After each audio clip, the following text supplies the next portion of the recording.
Small business war stories.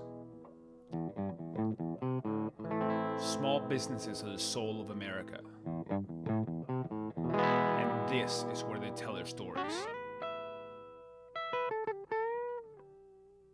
I am your host, Pablo Fuentes.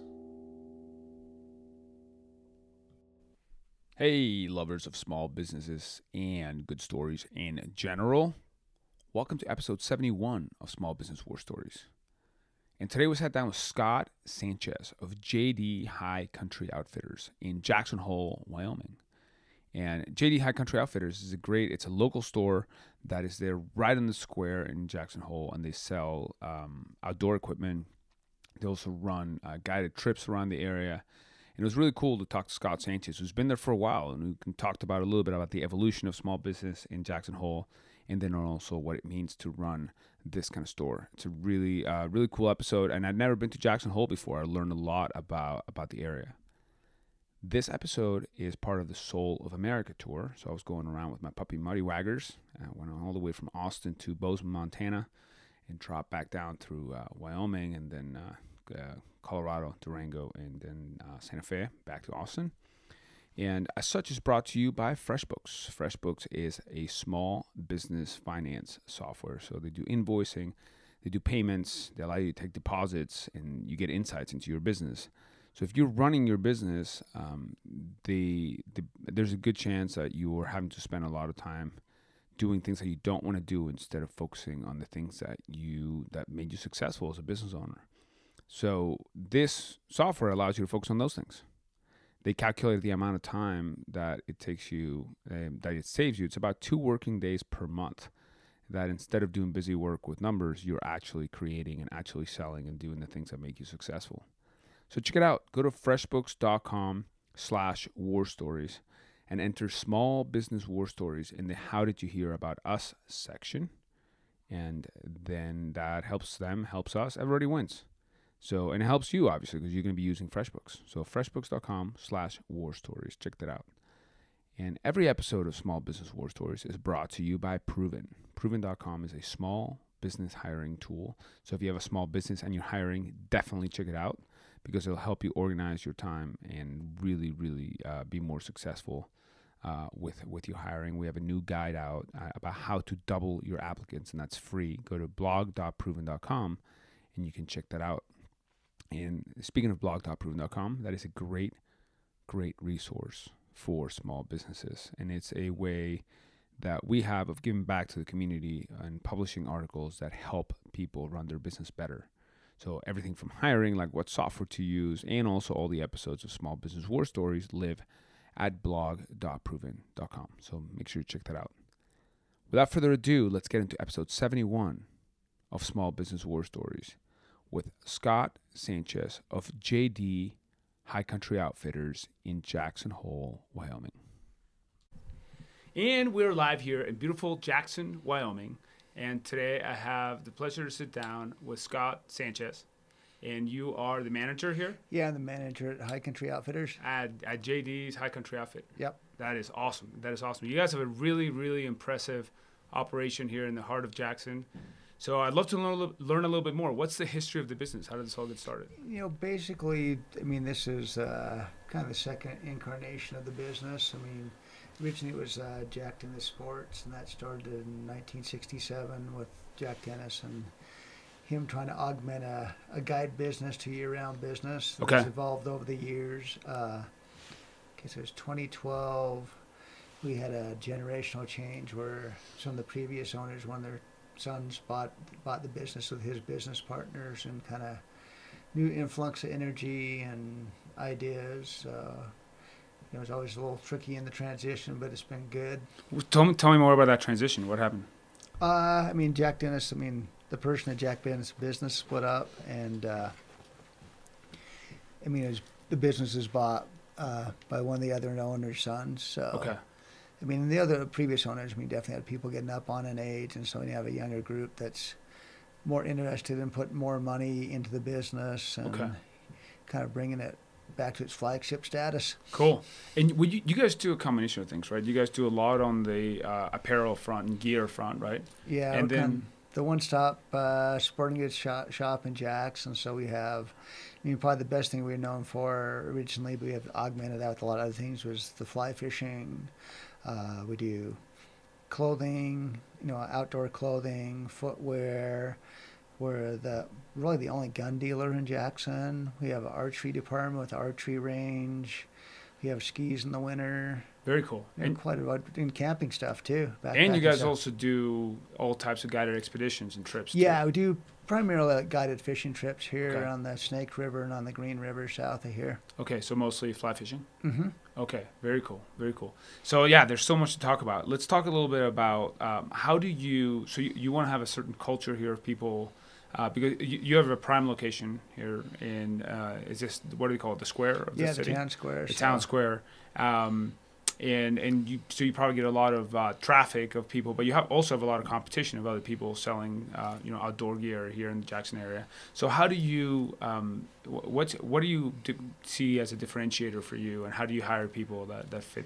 I mean, you're looking for service and expertise is basically what's going to separate you. Sometimes I joke around with new employees, like we all kind of sell the same stuff. Yeah. So you use another word, but so it's how you treat people, your knowledge, how you promote it, and just having a friendly shopping experience. I mean, service in the U.S. is, I think, probably at all-time low, and the fact that you'll talk to people and help them out, and then it also helps us out that we're also dealing with locals a lot, but also dealing with people on vacation. Vacation people tend to be happy. Yeah. Happy. What percentage of your customers would you say is locals versus people coming through? It's hard to break down, but I'd say, because of a 12-month demographic, the locals are probably a third and the tourists are 2/3, somewhere in there. Got it. Cool. So how do you find people who fit that culture that you have of being helpful, and how do you hire those people here within the town? I mean, a lot of it's just been word of mouth. I mean, it's amazing how many people are friends of friends network. It's been actually our best avenue.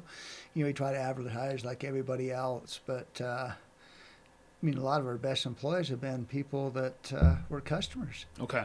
Somebody new that's like way into fly fishing or way into hunting or a backpacker, and they're looking for something different to do, or maybe they're even like they were a tourist at some time and want to come here. Okay. And then that network of people too with the college kids that joke around. It's like, you're working here this summer, but when you get a degree, come back out here and don't use it.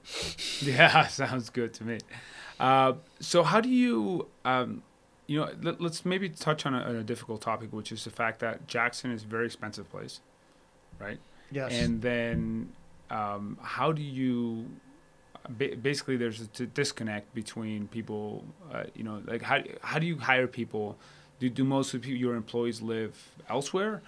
Because I think, especially for entry-level retail and entry-level guiding, it would be difficult to live here, right? It's a tough scenario, and you've probably heard it from other people if you talk to other people in this town. I mean, the housing thing is extremely difficult. Yeah, talk to me more about that. How do you guys navigate that?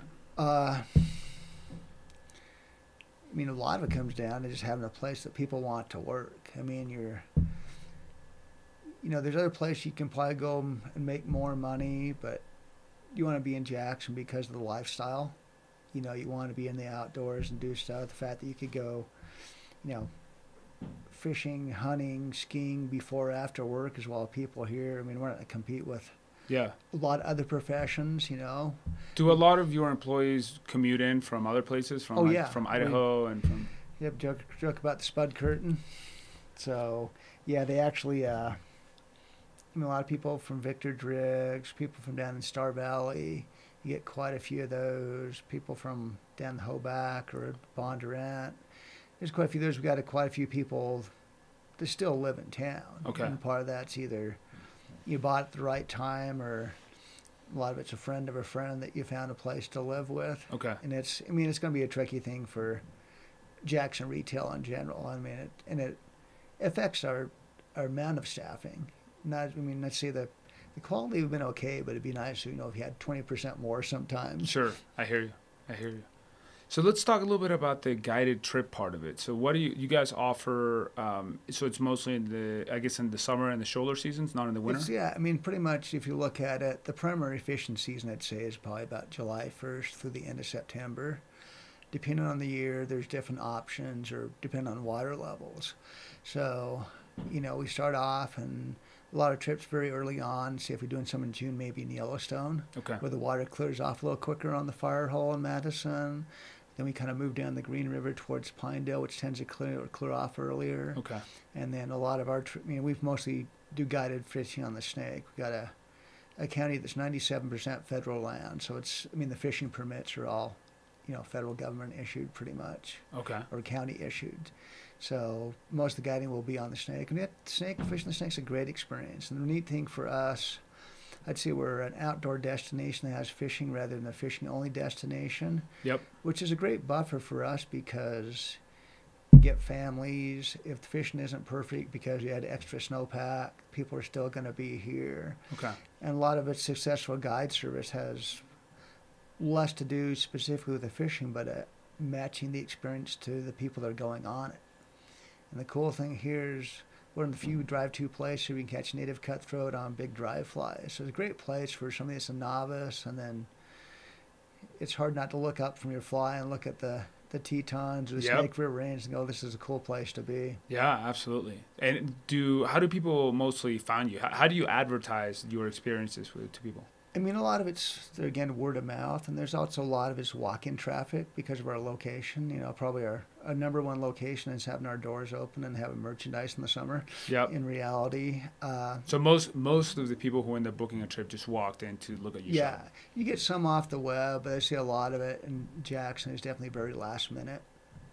Okay, very cool. So your real estate presence matters a lot. If you huge. were a mile out of the square, it would be a different story. Yes. Cool, but commensurate with that, you probably pay a lot in rent, right? So how do you guys balance that, and how do you figure out because we own the building. Yeah. Oh, you own the building. There you go. That's a very helpful thing.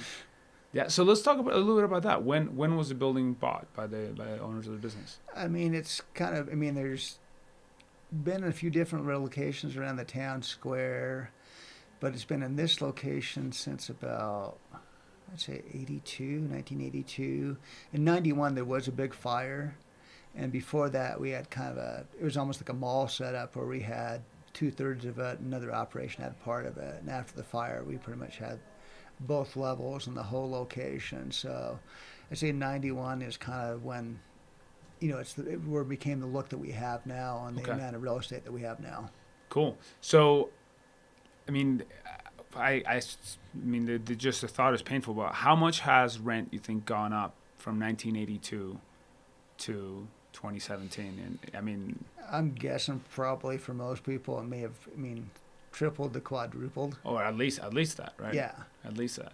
So how do you think, if you're a small business and there's businesses are maybe starting up and they're thinking about, do we buy a location or do we start renting? How do you think about that, and what's been maybe some of the benefits and drawbacks of owning the real estate? I think if you're having an entry in the business and you haven't been there before, probably renting probably makes the most sense. Okay. Especially in a place like Jackson where you might not have the capital to purchase it. Once you know you're in it, if you have the right location, and the right location can vary with different people. The one disadvantage we have here that sometimes affects on the local summer traffic is lack of parking. Yeah, I just experienced that right now. It's actually not that easy. And it's October. Yeah. July and August, that's a lot different.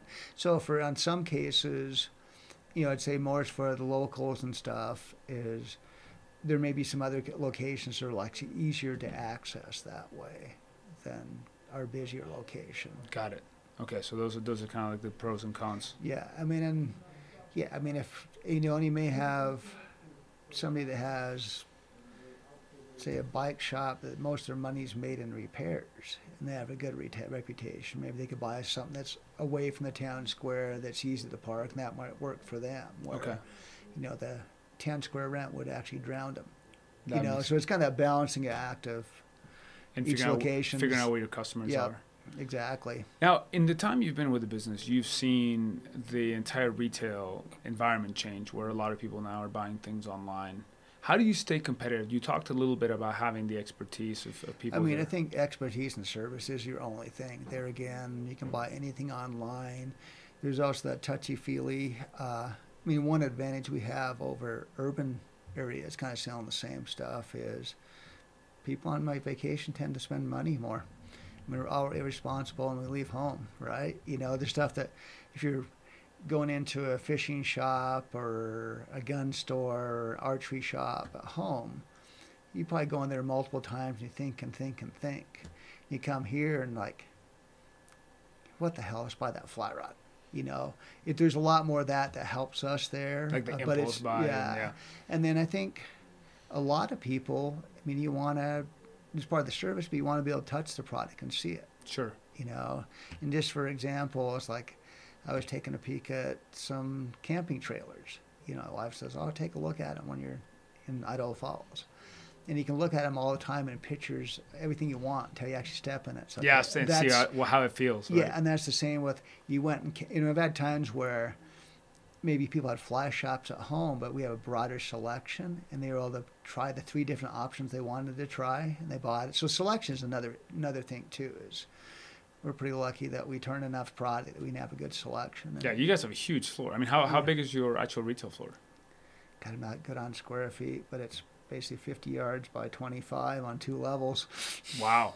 Okay, so that's over 2,000. Yeah. Yeah. Cool. That's yeah. So you guys have the first level and then the second level. Yeah. Right. Okay. And that's kind of where we are now, in the back of the second Yeah. level. Okay. You know, and adding different things. Like one thing that's been huge. I mean, typically our upstairs level has been had less traffic. Plain and simple. I mean, don't have an elevator, you have steps, so that's always kind of been a deterrent for people to go up. Yeah. And we added archery about 18, 20 months ago, and there's been a pent-up demand for archery equipment. Lots of archers in Jackson, but not a place to buy it. And that one thing, I think, has actually really made our upstairs, I mean, we have the hunting and guns, but we have camping stuff, but it's made people come up to camping. And then we have our clearance area up there, so having a unique, and that's another thing, if you have a unique something that other people aren't doing in your area, that's huge on generating traffic. And for you guys, that's archery? Yep. Okay, so there's And not then, a lot of places to do. No, there's places, hour or 2 hour away, but to come in, they're only place. And then I says we're kind of the only gun store in town. Okay. Is that a matter of state law? There's not many people? No, I mean, there's just demand? I mean, Sports Authority kind of dabbled in it, and they're gone. There's some other places that dabbled in it. We just... Okay. And then I'd say part of, we're talking about, business, I think one advantage we have over a lot of places is having diversity. I've learned this in other sporting good businesses. We always have something every month of the year that brings in income. So you mean seasonally? Yep. So we always have something that, turn money over with, where if you're only a ski shop or you're only a fly fishing shop, it's very difficult. You're paying rent for 12 months of the year, but you're making money 3 months. And I think that's one of the things I've seen. I was a wholesale manager at Dan Bailey, who sold fly fishing equipment, imported it to people. But I saw a lot of places were successful is because they actually diversified to their demographic or their area to where they had something that always brought in income. Yeah, so now you're thinking about the winter and skis and snowboards. We'll start doing kids ski leases, season ski leases. Okay. And that's kind of your November cash cow. Have you guys looked at doing guided experiences and other things? So things like either ski lessons or hunting trips or things like that? We've had, it's not really feasible. You can be a concierge, you can do referrals. Like I said, 97% federal land. Right. So, and then Wyoming controls the hunting guiding thing, and it's a little bit different than those other places. How so? For the big game hunting, there's not guaranteed permits for outfitters. In some states, basically, they may have to pay more for them, but outfitters are guaranteed X amount of permits, and so you can always recruit clients. Right. In Wyoming, the non-residents pretty much have to draw, and there's different ways you can increase your odds by buying preference points and different things. But that makes it harder to just walk in and say, I want to go on a hunt. Yeah, and then you're dealing with the Forest Service on permits, and there's only certain, permits for certain areas. So that's a little trickier one. I mean, the skiing thing is pretty much controlled by the three ski areas, I should say. I mean, you got Snow King, which has their own ski school.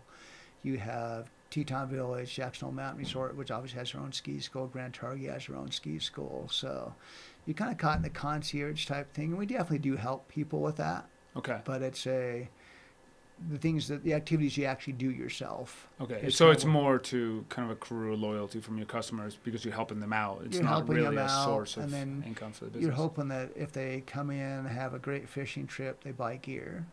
Okay. And then if it's a spouse that's dropping off a husband or a wife to go fishing and they come back and they're waiting for them to come back, they buy a coat and they buy a backpack and a pair of shoes. So, I mean, it generates traffic. Okay, very cool. How have you seen the relationship between you and suppliers change? So, for example, there's been a movement from people who are starting to sell direct more instead of through dealers. In that, so you kind of getting pressure from both sides. On one side, the consumer goes online, and then on the and buys from other people. But then also the consumer can go directly to the supplier, and that can affect your relationship with them. How has that changed, and how do you see the future? I mean, it's changed exponentially with the internet. Originally, and you still see this with some smaller specialty vendors, that they'll list their dealers. I mean, let's say like Sims Fishing Product is one that, and even North Face, that if you type in your zip code, let's say here's an option for buying this product. And they usually have it set up. I mean, they're techier than we are. They have where it's linked out that this guy has this code or this, this pair of waders. So that's helped out. I mean, I'd prefer if the vendors didn't sell direct, but I think that's everyday reality. Yeah. That's just what happens. So there again, if you can do better service, and you do have issues where people come in and try on stuff to buy it online. You kind of got to bite your lip sometimes. It's obvious. And still be friendly. Yeah, it's obvious to you when that's happening. Yeah. I mean, there's times. Yeah, I mean, I'll say it when you're done. It's like, why did I spend all this time with you? But you still kind of got to suck it up and be civil to them. I mean, and it's. One thing, I mean, the internet, you can get anything you want, but I wonder too, though, shopping is such an American pastime, will people eventually start missing that touchy feeling and looking and seeing people? I mean, that, all your senses, your sight, your smelling, your hearing, all that thing that kind of combines together. Yeah. I hear you. So a lot of it is about bringing it back to the human experience. Yep. And then, you get the deal too, say like we're setting up a fly rod or a bow. If you buy a fly reel online, and again, all its pieces, parts, places, especially shop that's doing an online presence, is probably going to set it up for you and make sure that you have the right stuff. If we come in here and you buy it from us, maybe you bought a rod somewhere else, maybe online and reel from you, we're going to set up correctly and make sure it works for you. And it's like, hey, or if there's something wrong, it's like, this is good equipment, but it's not really what you want for what you're doing. Okay. And we can kind of help people buy stuff once. Okay. Sounds good. What's been the number one lesson that you've learned over the years? So if somebody's maybe thinking about starting a company or starting a business, or what's been the number one lesson you've learned, being the manager here for so long? I'm going to say treating your customers and your employees well. Okay. Treating them like people, which sounds oversimplified, but being friendly. Sometimes there's got to be the tough love thing with employees. How so? Tell me more about that. I mean, it's not strictly a friendship. Obviously, you want to have a friendly working experience, but there's times, okay, you've been late 10 times. Yep. You really need to get here. But learning how to do that in a firm but civil manner. Okay. And then just the simplest thing with customers is just, the last thing you want to ask them if they need help, they'll say no.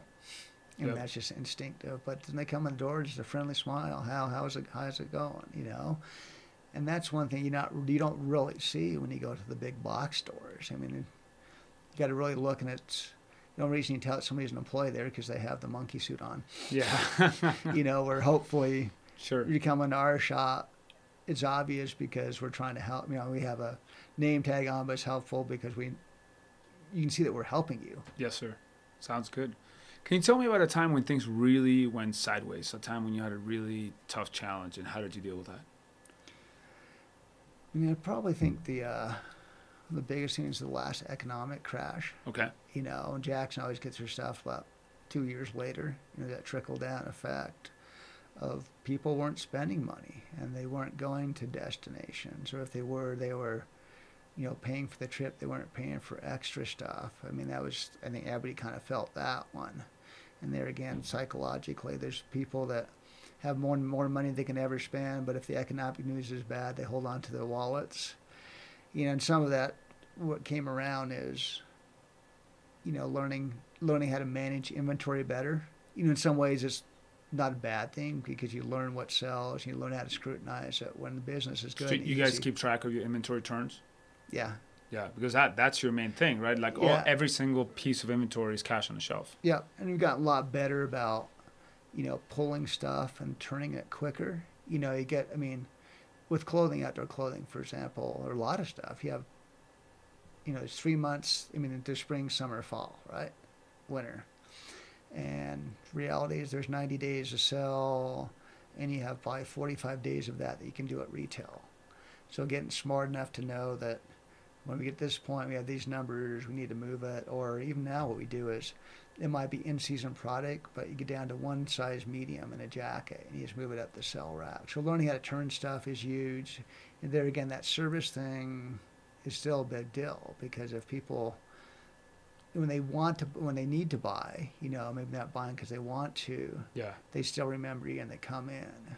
Yeah. So even though it was a tough time for the business when you saw, you know, a decline in traffic and a decline in sales in 2008, you came out of it a better business because you learned how to handle your inventory turns better. Yep.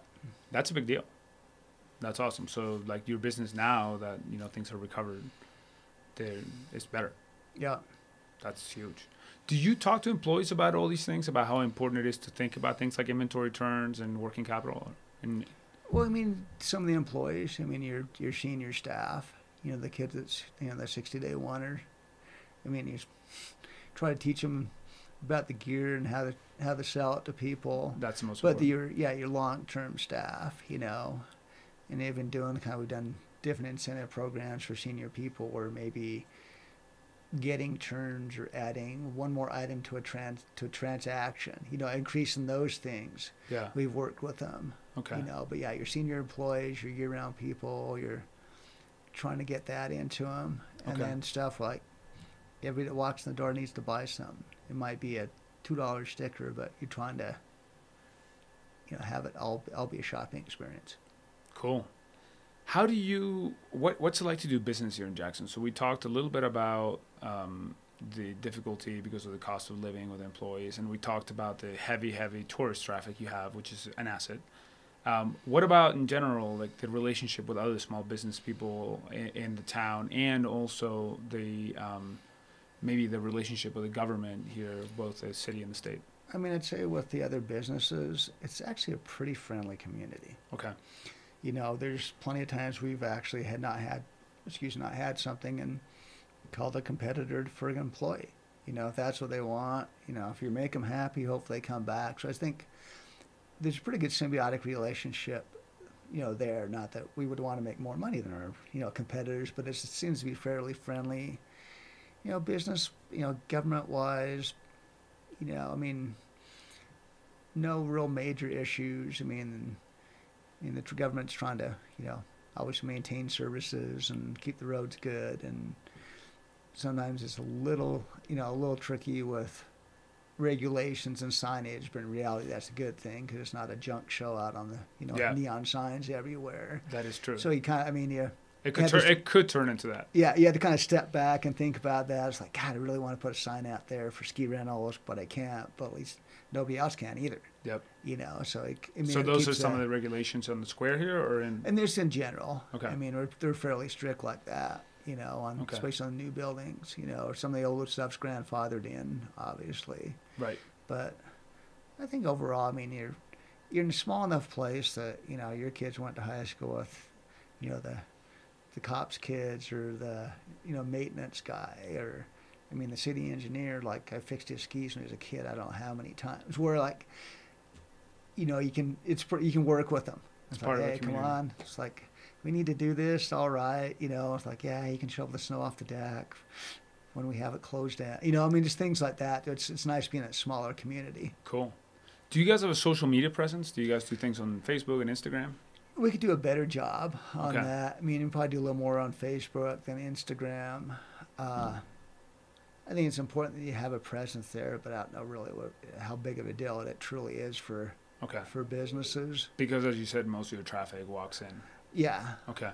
Cool. So your address here is 50 East Broadway? Broadway. Yep. 50 East Broadway, so right on The south side of the town square. And what is your website if people want to call in about fishing expeditions and things like that? It's jdhcoutfitters.com. Okay, perfect. And you're on Facebook, it's JD High Country Outfitters? Yeah. Sounds good. Thank you for listening to Small Business War Stories. If you enjoy the show, share it with a friend, or you can subscribe on iTunes, Stitcher, or on our blog at blog.proven.com. If you have an idea for us, we'd love to hear it. Please email us at podcast@proven.com. See you next time.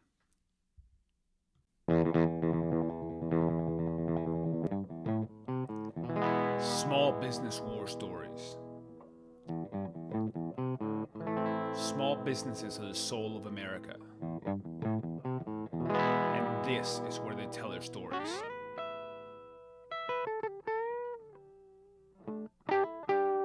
I am your host, Pablo Fuentes.